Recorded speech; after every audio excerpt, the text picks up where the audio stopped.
amateur. First timers. We're blowing you up and all this. Okay, let me turn the video on. Oh, video on. How about Hey, now? Sweet. that's way gooder. Don't mind the gray hair. It's just the lighting. Mine's moving up. That's better than moving back. Huh? That's better than moving back. Well, it'll eventually start moving back if I follow my grandfather and grandfathers and dad. So Heck yeah. all right, you gotta give me a what's up. What's up? There you go. So this is episode That's pretty 19. good That's kind of like almost like saying bonsai, but not. Right? Give me both. Give me a what's up bonsai. What's up, bonsai? You know, like that. Karate Kid. There you go. So Perfect. what do you got going on over there? You've been busy the last couple of days. A lot of wiring. Wiring, huh? Doing some AC and, work too? So I had a AC kid I'm trying to teach to do some AC work for us. Well, we were slow one day, so little Kenny decided to get him to help him pull a transmission out. Little Kenny says, be careful. He was on Pro Jacks. He said, be careful because the transmission might slide out, or the jack might slide out from under the transmission. The problem is he didn't tell him what to do after it slides off. So it literally crushed his middle finger to nothing. Oh no. Yeah. So then we turned into an ER trip, huh? They got a titanium rod in it. They're talking, they got to do a bone graft off his hip and take some ligaments or tendons or something off his other fingers to make it work properly. I'm like, dude. Holy crap. It's like really that bad. Yes. So much for being an AC guy. I just can't even, it's just unreal, you know? When did this happen? Probably like 2 weeks ago. Ooh. Jeez. Yep. So now he's one of those things. Recovery mode. Give full directions, I guess. I've had a couple of guys here chop the tips of their fingers off with a cardboard cutter. It's like the least dangerous machine in our entire building. Because I asked him, like, what happens if you just lose a finger and he's back to here? Like, well, you can't even begin to shoot a middle finger then. Oh, no doubt. You took out the most important finger. Yep. Yeah. If he keeps a titanium rod, he can constantly shoot the middle finger, you know. Right. So if it's a titanium rod, do they put like a titanium knuckle in it, or does it just stay straight all the time? It stays straight for now. See, then he's going to get his ass beat because people are going to think he's shooting on the bird. She's like, no, not really. Exactly. So what y'all got going on? Man, we're just fisting what are we doing? Well, we pretty much already did the first part of this. Yeah. So we updated everybody. The main part of this was actually getting to grill you on what's going on with you. You're our star of the show. Yeah. So I'm not that important though. So I got some questions for you. Well, I know there's going to be a lot of people that actually believe that's not true. You are super. Yeah. I did some research. I have this thing that I do before we do these podcasts. Yeah. And a lot of the research came back that said that you're the nicest guy in drag racing. Really? Yeah. You know Someone why got that paid. is, though? That's because you have Kenny Zone at the trailer. You fed everybody to the happiness. You feed folks, you get some good friends. I promise you. So, so your drag racing career, when did it start? Huh? When did you start drag racing? Like, that. What brought you into that? So, of course, like out of high school, we would just race on the little feeder road and stuff just every day. Had like a 77 Camaro with a bone stock 350, but we'd still race it regardless, you know. Race a Yugo if we had to. Yeah. So I think probably 93 is when I first had my first little back half car. And this thing, I was just thinking the other day, I was telling a story like $3,500 got you a 10-point cage, rear and housing, brakes, shocks, complete, you know, back then I'd call it a back half race car, right? Out of our deal. So then I bought a big block from another guy and a power glass. We went out there and we ran like, I think 650s at first. And then we put like a little NOS plate on it and ended up running like 560s. And then the air, I always remembered, Frankie and them being the fastest of everything, of course, right? Back then they were probably running, see if I get my numbers right here because it's been so long. I want to say 480s was really, really fast for even like a pro mod type deal locally. And I can remember, say, 2 years after that, they started going like 410s.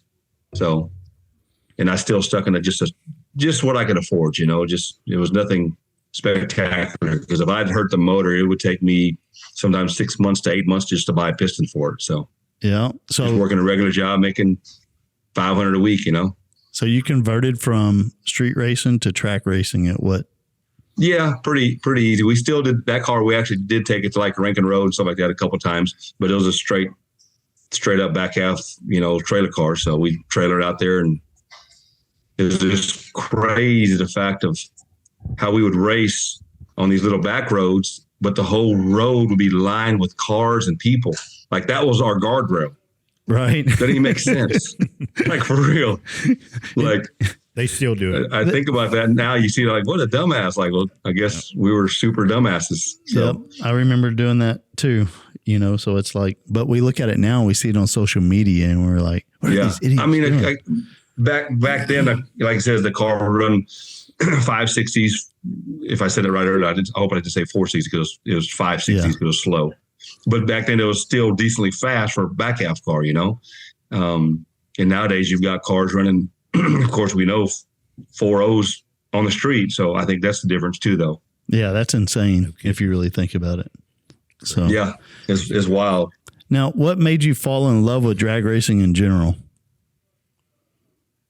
So even like in high school, I had a guy tell me that basically you'll never be in anyone in drag racing per se. And I said, well, I'm going to have the fastest car in town, and he laughed at me. So I don't remember who it was. Right. But I wish I did. So I can knock on his door and just give it up. Remember me?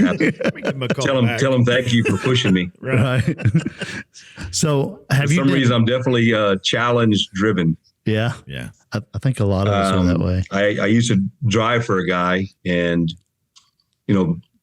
so me and Billy, I think we've met since 96, where she was always with us, with me, my race regardless. Right. So, I'd make a pass. This guy car back then, it run 490s, and he had made a comment to her like, yeah, he should be really fortunate because he'll never be able to afford anything that nice or that fast.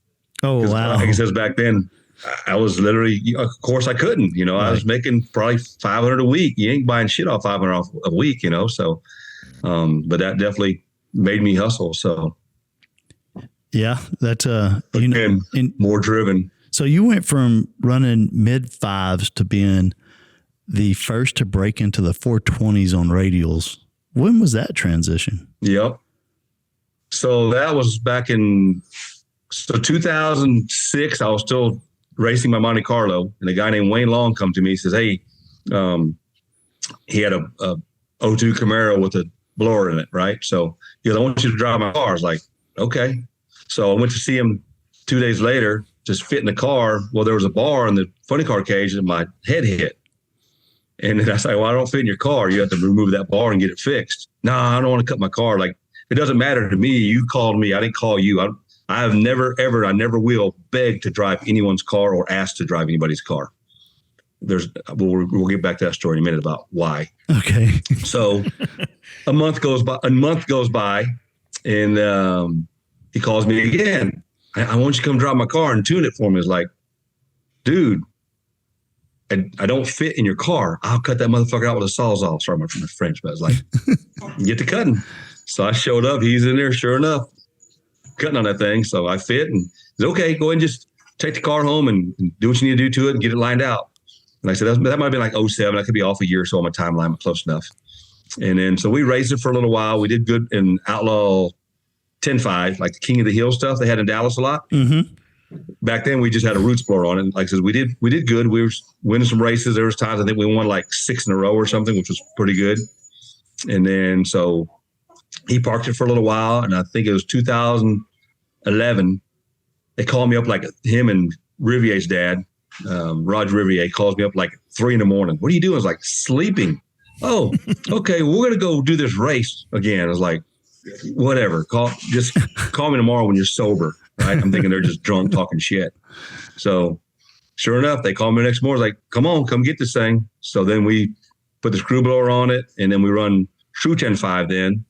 And then we transitioned over to radials. And I think like the 10th or 12th pass or attempt on the radials, we actually set the world record running 420s. So we were the first of the 420s back in 2012.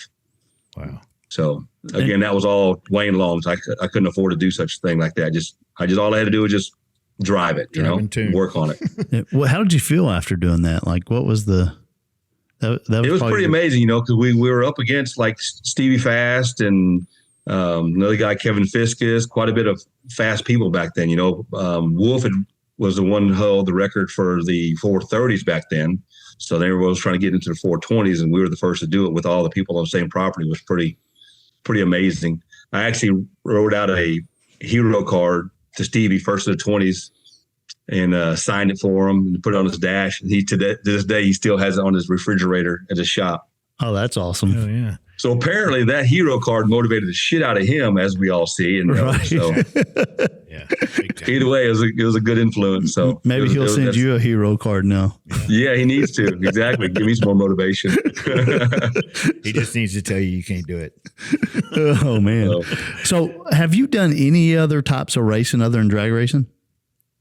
So I made like a lap or two in like a little bomber car before in circle racing, if that's the question. Yeah. And it was fun. Don't get me wrong. More like a oversized go-kart.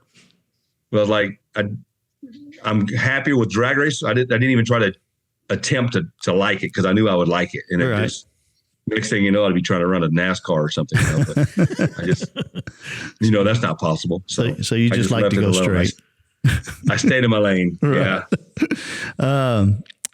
Over the years, what all different classes have you raced? What types of racing? So we run the Outlaw 10.5. And before I was running Outlaw 10.5 car in with the car that Kyla currently has, the Monte Carlo. So, and it had a 500-inch all aluminum, not billet, but all cast aluminum Brodix pieces back then with a 1671 roots. And we had went 459 at best. And that was 2005 we did that. So, and back then I think the record was probably by Petty and them. Back then they ran like 430s. Yeah. So of course we were far off, but not way far off. We'd go to a race and at least be able to come. I was happy back then if I can go to a race and qualify. Right. That's where I'm at. the mentality I've always had in racing. Just have fun. I mean, as soon as it's not fun, you need to quit, because we are not going to get rich by doing this by no means. And I tell people I've won quite a bit of races, won money racing, but still doesn't pay for the racing. No, I imagine not. That's for sure. I mean, it helps with fuel and because you just like Georgia. The Georgia trip normally cost us minimum, I would say, $7,000. Yeah, for both cars, all the food, entry fees. That's what that costs. That's if nothing just flat out breaks, and then whatever costs for windshields and stuff at Home Depot, right? Right. And who has a race car that was fun. Break? It worked out.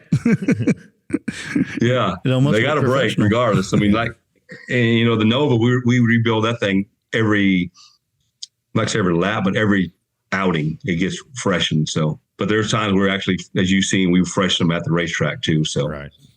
Yeah, I noticed sometimes your pits is calm, and then sometimes it's very busy. Yeah, but that wouldn't be right if it was calm. That'd be silly. Yeah. How do what anybody that has ever been over to your pits knows that you're turning cars. There's normally a collaboration of racers there. You're tuning on average probably 5 to 6 cars on the property is what I'm guessing, maybe more. Yep. You're cooking, you're racing. How do you do all that?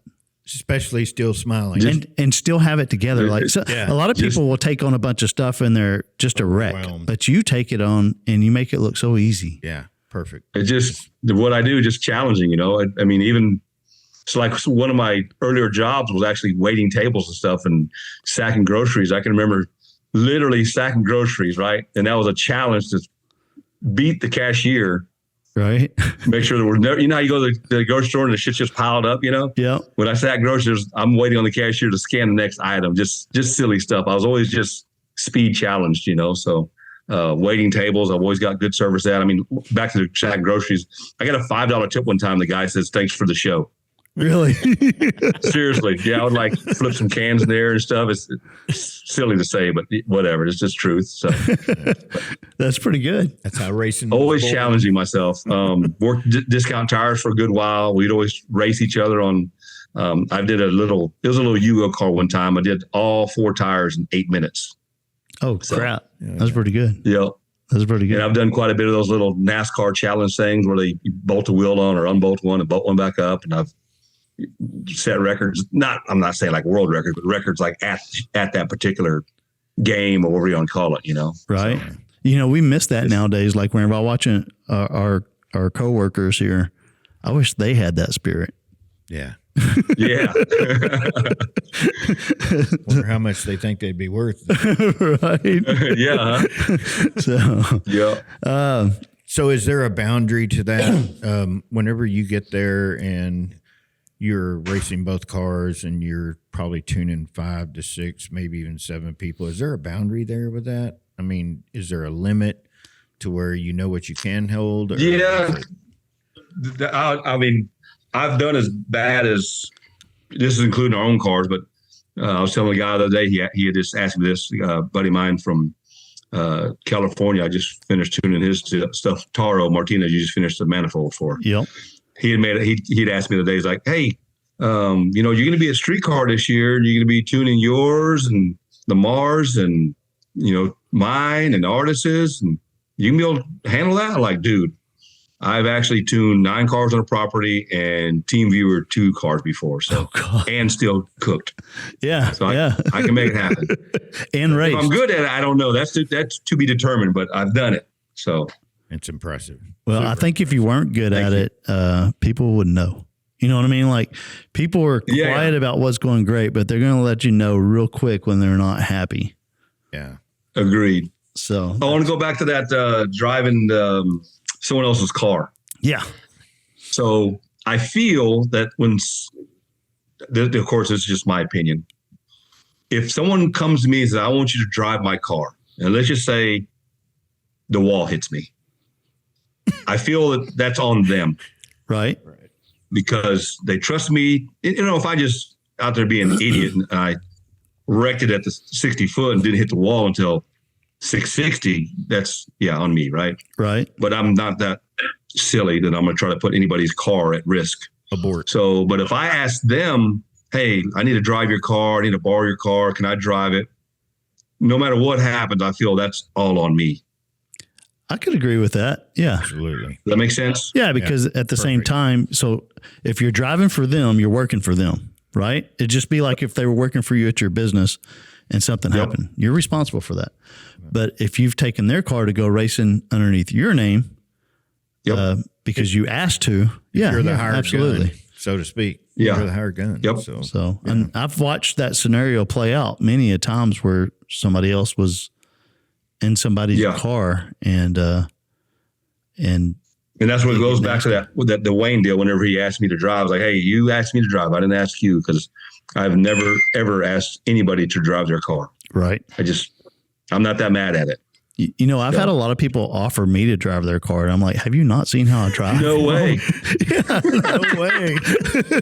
And they're like, "Are you serious?" And I'm like, "Yeah." They were wanting an insurance claim is all. Don't do it. It's a trap. Right. We lost a motor in the Denali coming back from one of the races, and this guy just absolutely gave us his truck to pull our trailer home and everything. And was it Madman? No, it was Batman's buddy. Madman goes, God, my mind just went blank. You know him. And he's like, "You gave him your truck? Brand new truck. Do you know this guy?" Madman's like, "I asked you to pull his trailer to your house, not give him a truck." Yeah. Super good. But before I left, I also was like, "You're friends with me on Facebook. Like, yes, I will take care of your truck, but I have mayhem written all over me. Are you sure you want me to drive off in this truck?" Yeah. Tell me you've got a good painter, Mark McClaskey, to take care of. Right. So right now you're running your car and Kayla's car. We have the Monte Carlo and the Nova, and the Nova was running X 275 for how long? How many years was that? I think we ran X probably for like 8 years, maybe more. I just lost count. I think, because 2012, we ran it back in 2012, I believe. So, how much has that class changed from when you started racing? Like with any of them, just ridiculous. I mean, I would have never thought they'd gone that fast. I mean, back when I ran that 420, I didn't think the radial tires would go much faster than that anyways, And then Stevie, like 2 or 3 weeks later, went a 19 with his deal. So, and it just kept progressing. Like, okay, that's fast. And then all of a sudden it goes an O, like fast. But keep in mind, back when I ran that 20, I had an older Mickey Thompson tire, and we had to weigh 3250. Now I think they're probably 27 or so. Yeah.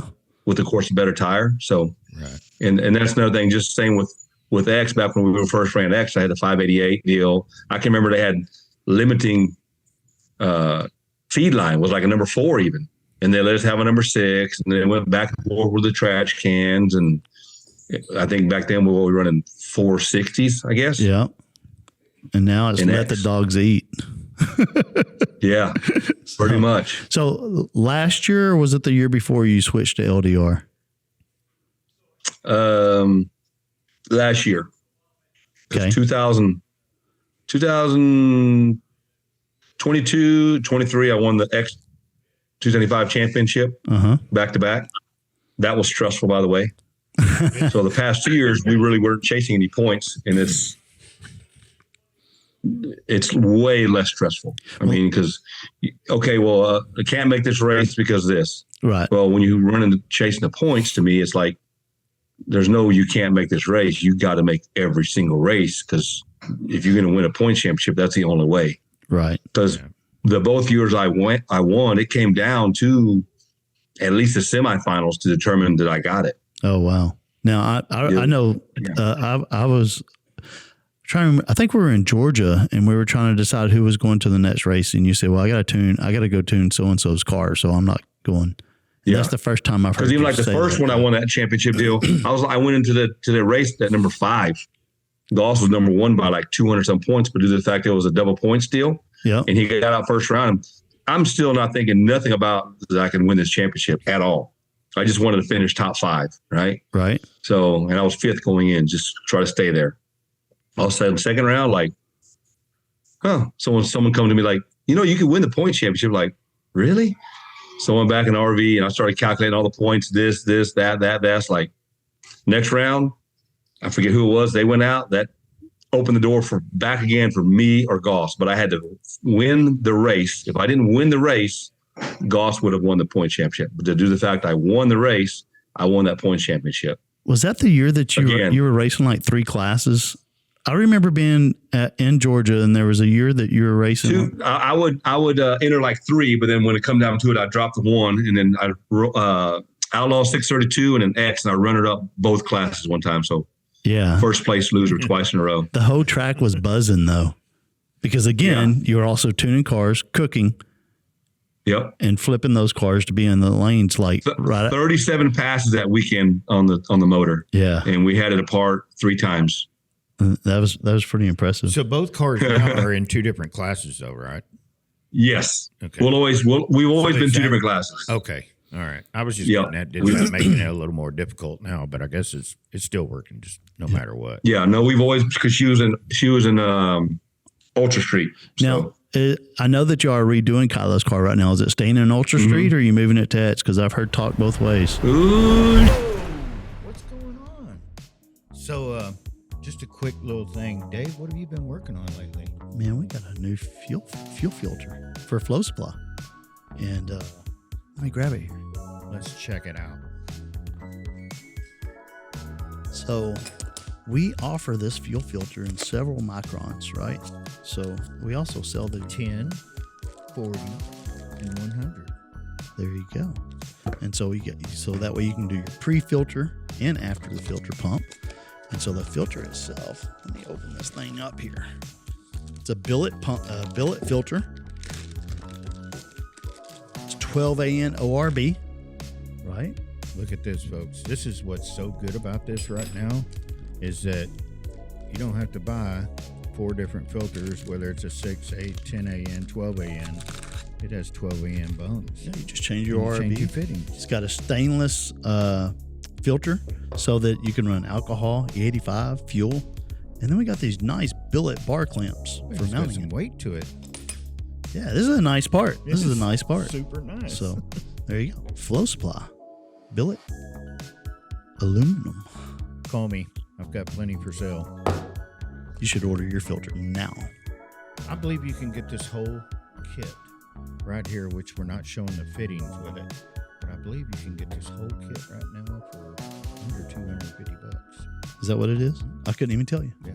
It's right around $250. So you can give Jeff or Roger a call or Sage. Or Sage.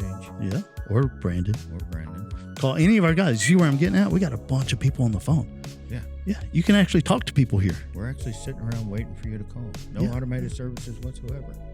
Well, we do have a phone system, but it leads to y'all. Yeah. And we answer the phone.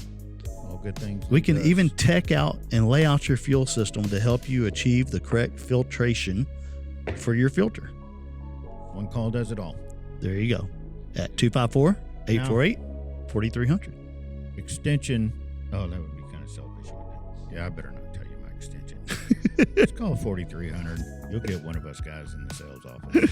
There you go. All right. Order your filter today. Now. Or you pick it up at flowsupply.com. On the web. There you go. You don't even Now. have to call. And Dave, shut up. We will get back to our regular program. I should just let the big secret out, huh? Oh. Ooh. Uh-oh. Can we get confirmation on whatever the big secret You know what? is? I can edit this out. Let's back that up because we're What not did you live. hear? Huh? What did you hear? Aaron, make note. We have to edit this out. I just heard that you're redoing the car and going to Eds. Yeah. So We should leave it at that. no, let's not say Yeah, anything. let's leave it at that for now. Yeah, I'll just And we'll have another. I'll edit that out. That's the advantage of doing. No, you put it in there. pre-recorded. We are redoing the car. Yes, that's fine. But we'll on the next show when it gets done, we'll do a show about it. How about that? Okay, so you want to leave this in there? Deal. Yeah, you leave it there. Okay. Little teaser pack or whatever. Yeah, That the yeah. car's getting redone. Yeah, I know other things, but I'm not repeating those now that I know it's a secret. I'll call you later so you know exactly. So you don't have to be. I heard Billy back there go, uh-oh. Yeah, she's like, Dave's got a big mouth. Doe. So we got Frosty. now I'm off track. Oh, pretty good. I got water. Ready. So That's good stuff. Beer. last year, let's talk about that. Last year, you took on the quest, maybe it's a little over a year, of being healthier. No, I That's think a big it's thing only for been a me. year. Has it been a year? It's been like 2 years now. Yeah. It's been more visual in the last year, that's for sure. Yeah. And Thank you. And at the same time, you've also taken on the challenge of inspiring others to do the same. For sure. Yeah, like he tagged me. I've really enjoyed that for sure. It was like yesterday, me and my injured guy went to the AC supply house and we're walking in and I walk in first and he walked in after me.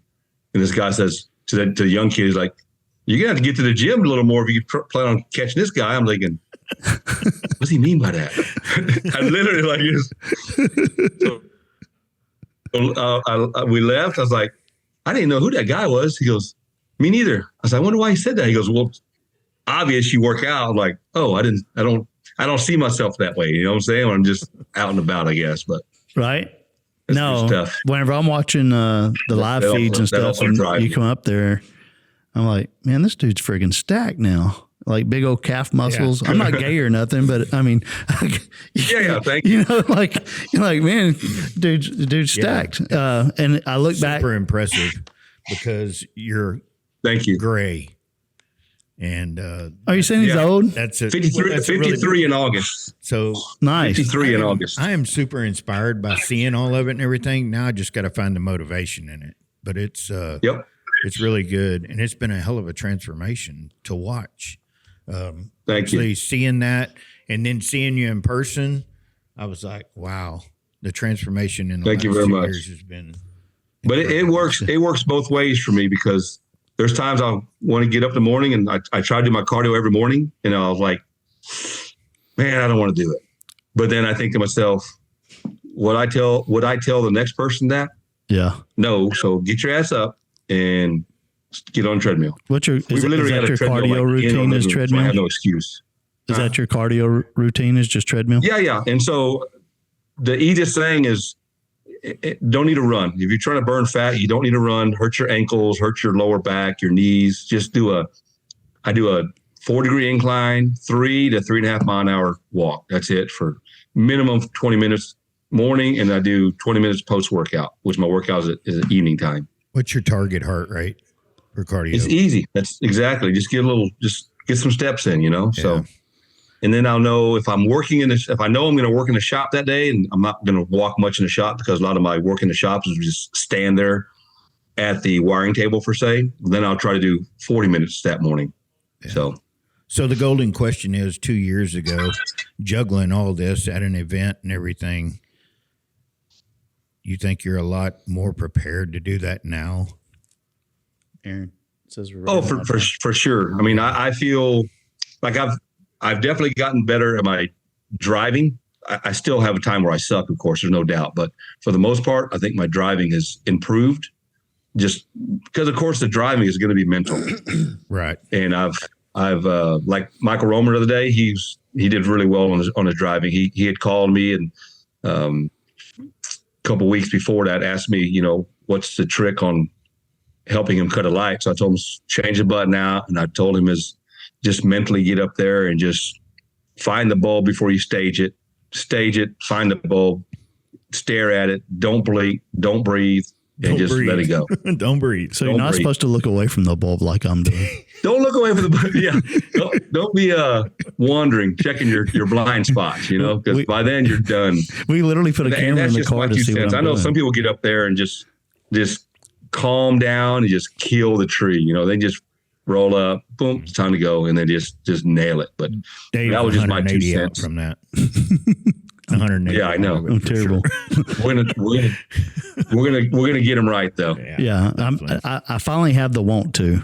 Yeah. Which is Before I was just goofing off, but now I'm like, okay, this is expensive goofing off. I might as well be good at it. Yeah, exactly. So that will help a lot for sure. Just to know you're doing it for a purpose. Now, in your tuning career, let's talk about your tuning career here.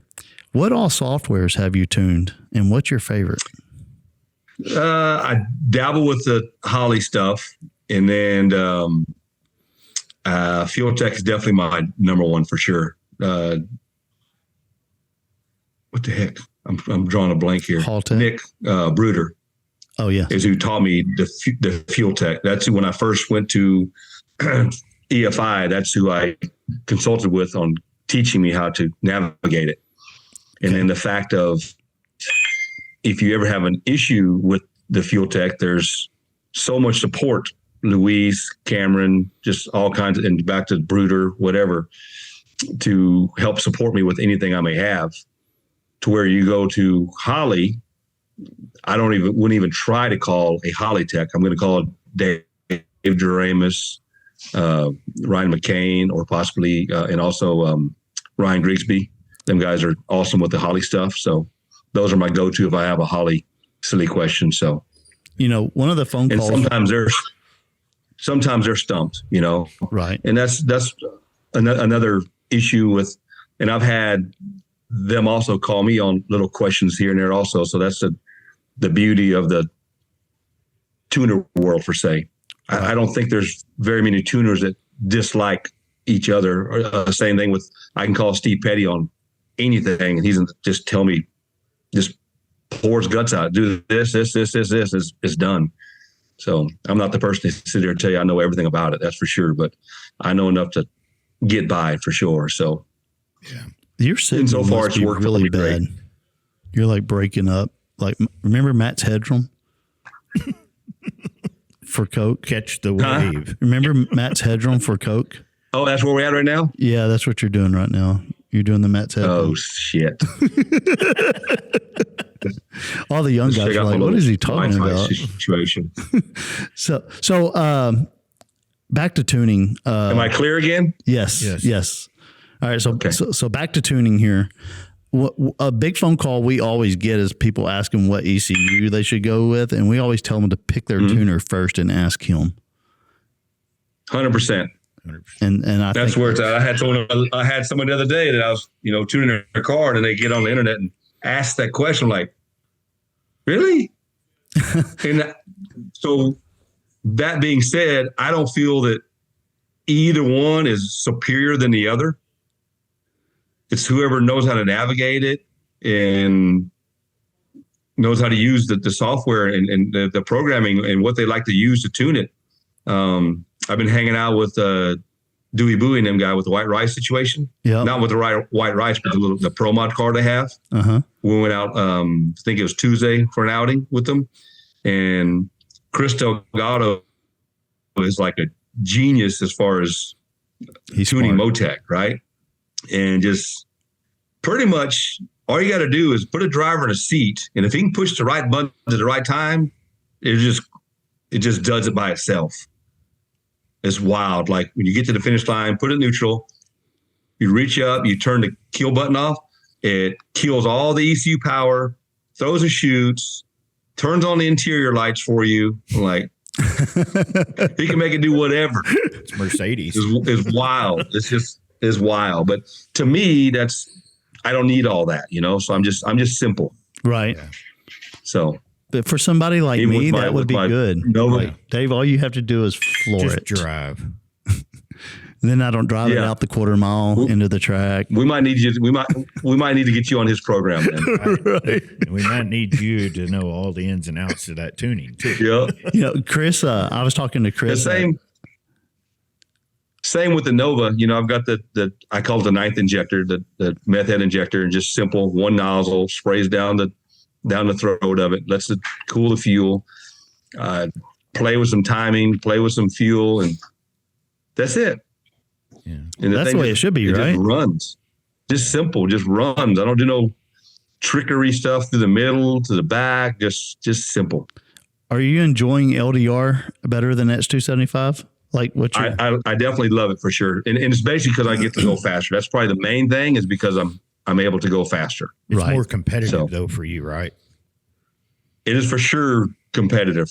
I guess it helps that I'm at the top of the pack too. That helps. Otherwise, I'd probably tell you that I'm not having much fun, and I'd probably go back to X. But I'm definitely having fun. knowing you, I have a feeling, or I don't have a feeling. Knowing you, I know that if you weren't at the back of the pack, you would work to get there. Yeah. Oh, for sure. Like you wouldn't just settle. Yeah, definitely. So Yep. It's a great situation. Back in the days, I would settle for just showing up. But yeah, I've passed that, just knowing that I should be able to get it figured out, and so that's what I keep striving to do in the whole world of drag racing that I do. So are there any races? never give up. Are there any events that you've never made it to that you really want to go to? It just hasn't really worked out in your schedule. bucket list. No, I mean, because I would say Yellow Bullet if you asked me this 2 years ago, but I think we went 2 years ago and had a good time up there. Yeah. It was a haul. It was one of those, okay, that's check, Right. We really enjoyed Vegas. Is a lot of fun, actually. It is. Weather's decent. The track is normally really good because of low humidity. And I'm not a gambler, but Billy, she likes to do a little casino and stuff. And we just like like on a Thursday and a Wednesday of testing at 6 p.m., they close the track down. Not like lanes are closed and they run 4 hours worth of cars again, Yeah. No, 6 o'clock, you're done. So you actually plan, hey, Wednesday night, we're going to go do this and just do something besides drag racing, And that's Mel's race, Streetcar Super National. That's Mel's race, yeah. Yes. And when is that Streetcar. race? November 20th this year. Man, I want to go. Every year you are like, you got to go to this race. I want to go. It's fun, dude. I want to drag Lisa with me. Yep. So I think that'd be fun. It is. It is fun. Yeah. We hang out and all that good stuff. So. Yep. Mark, that makes it more fun. Mark should have his car going by then, huh? Maybe. It's possible. And he can possibly run anything on 28s there. Yeah. Yeah. Good idea. There you go.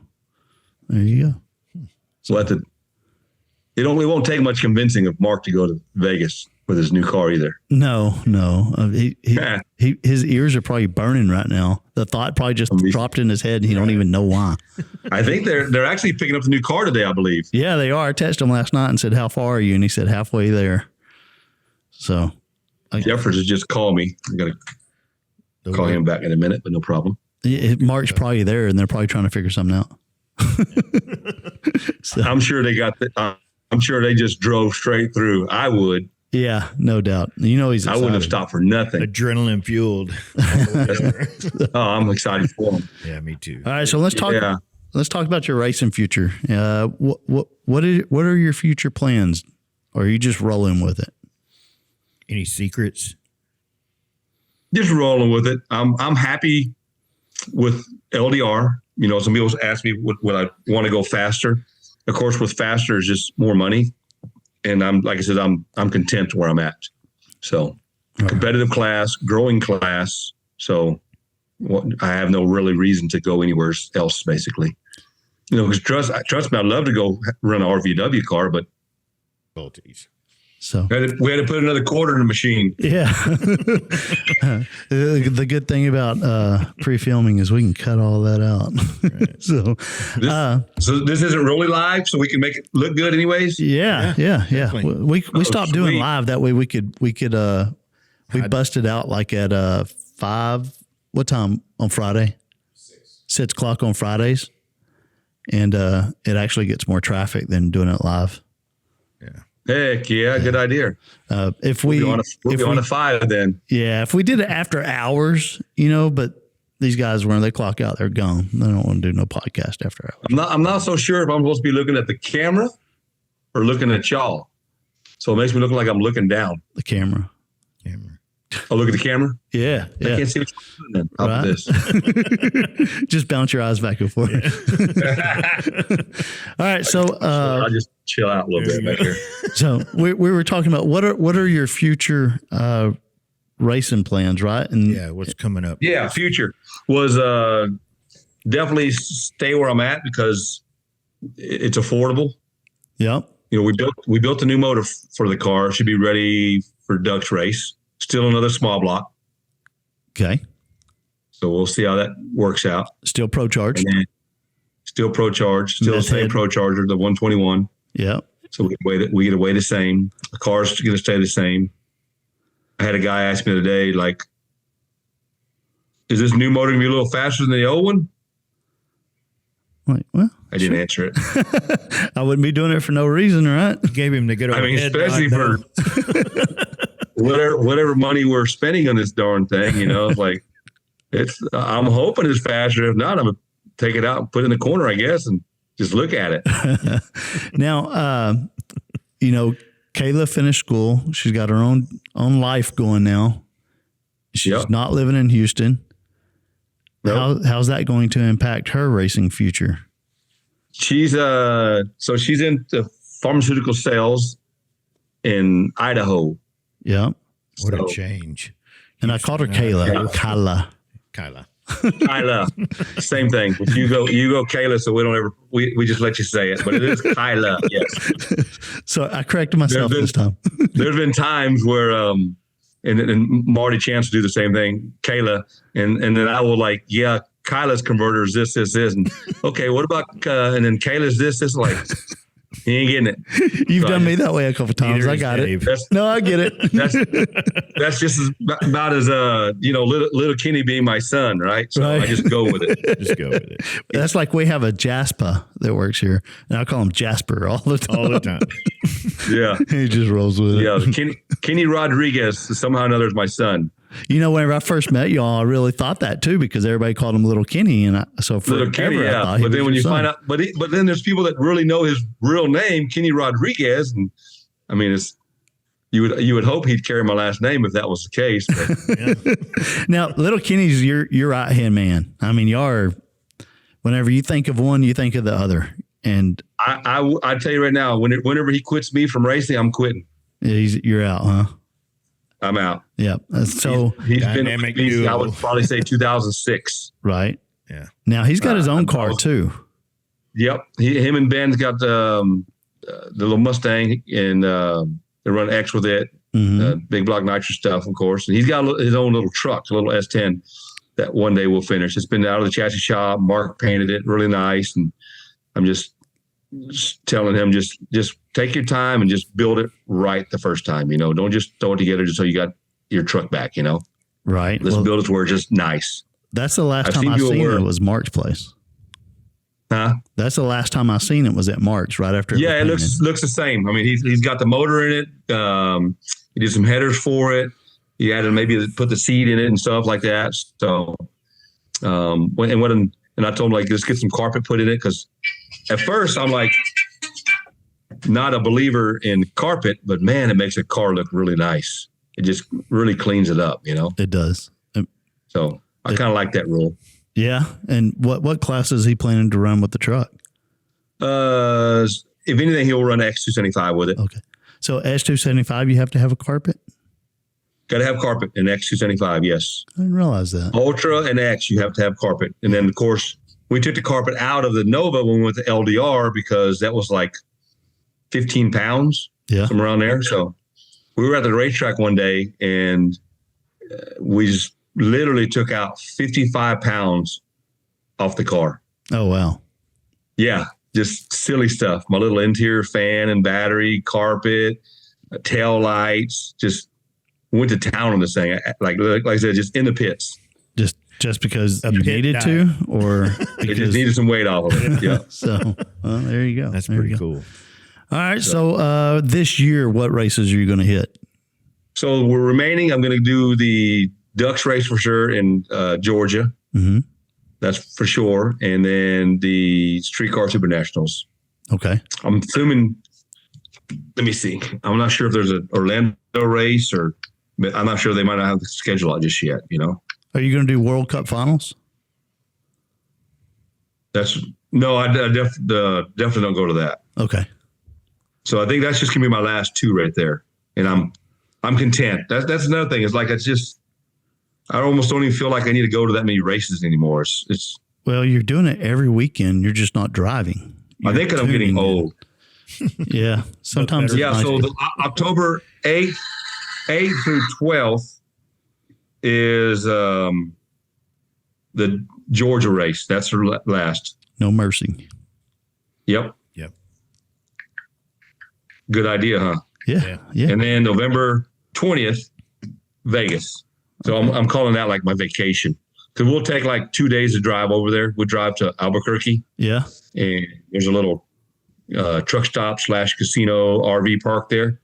So we'll stay at the RV park, get some good rest. I found they have a little gym in there. That's awesome. So I hit the gym, then we'll get up and get back on the road. There you go. I'm coming to Vegas. I'll be y'all's water boy or something. Let's go. I'm not working. I'm coming to goof off. I'll help y'all work, but I'm not. Hell yeah. I'm not That'd be a good I time. might do that same thing. That'd be fun. It would be fun. Yeah, college vacation. Not no race, So dude, I'll tear those slot machines up. I can stand back and watch people spend money for hours and not worry about it. That's me. I am not a gambler. And to do any real gambling, like with cards and stuff, my mind can't remember stuff or count it that quick. I'd be up there going, yeah. So I'm not the guy you want on the table. No, I see a lot of people do the slots. They'll throw in $2,000 or $3,000 right now and start pulling $100 pulls. Like, Jesus. Not me. I used to stand there whenever they would like come around and give you a lot of free beer, and I'd drop a quarter like every hour. Yeah. Stand there. And I like to people watch, so yeah. Really, I was just there for the free beer. I'll try to go to like if you can find one. They're rare sometimes. They'll $5 blackjack tables, Yeah. Just sit there. If you play right, I can probably sit there for an hour with $100. So I was like, that's cool. That'd be the way to do it. Yeah. And not that I'm into getting free drinks, so I'm not worried about that part, of course. Just water's good for me. You don't even drink alcohol no more, huh? No, even back before I was with this diet thing, I would maybe drink 3 a week, and that's all I needed. Yep. 3, and I'm pretty much lit. I technically wouldn't even call that a diet thing. It's more like a super fitness journey thing that you're on. That's right, exactly. Diet doesn't even make simplistic. Yeah, it's definitely changed. Like this morning, whenever first got my cardio in, and I had me a bowl of oatmeal, and it's like, and if you don't have nothing, if you're craving something, just cook and eat it, because I had to have protein. So like, I'm just craving a burger, so I had some 96 lean hamburger meat and maybe a turkey or a burger patty. Yeah, burger patty and oatmeal. That was my breakfast, and some strawberries. So that's pretty good. Don't make it suck. Just make it towards it's healthy. That's all. That's what I try to tell people. It can still taste good. Yeah, I even got Justin Swanstrom calling me on some diet tips, and I helped him last year some, and he stuck with it for a little while, and this year he's like calling me, man, I hope you don't mind me bothering you. Like, dude, if you don't listen to what I'm telling you, you're bothering the shit out of me. Don't waste my time. If you want my advice, take it. Yeah. I noticed last year he trimmed down a little bit, and then he started stacking it back on. Yeah, I know. Yeah, I'd seen him last race. He was getting big. Get back at it. You'll be fine. Yeah. I still keep talking about doing it, but I'm not about doing it. We haven't learned to manage our time like you. My problem is alcohol. Like, I go home in the afternoons and I'll drink, 2 or 3 beers. You got to drink the alcohol. What do you just drink the tequila? That's your best bet. No, I just need to drink tea. For me, it's just about drinking something while I'm working on something. Oh, you're good. Unsweet tea. I don't even like sweet tea. I like unsweet tea. So, I told Lisa the other day, I said, hey, because she places her food order online, I said, just get me some unsweet tea. So I'm trying to mentally get myself ready for it. So I told myself after Brandon's wedding, because at a wedding you got to drink. After Brandon's wedding, I will trim out the alcohol, but I haven't done it yet. But starting. So well, the funny thing about weddings is somebody will say, I got a wedding to go to, right? Yeah. I tell them, just tell them you'll catch the next one. No. All right. Well, Kenny, I know you got to get to work. If anybody's got a bunch of work to do, it's you. So I appreciate y'all. Yeah, we everything you do for me and everyone, not just myself, but you do a lot for everybody. I sure thank you for what you've done for us over the years of support. Also, well, you do the same. So it's a wonderful. Yeah. You're like a perfect fit for us. We always tell everybody we try to associate ourselves with the better end of people, and you're definitely the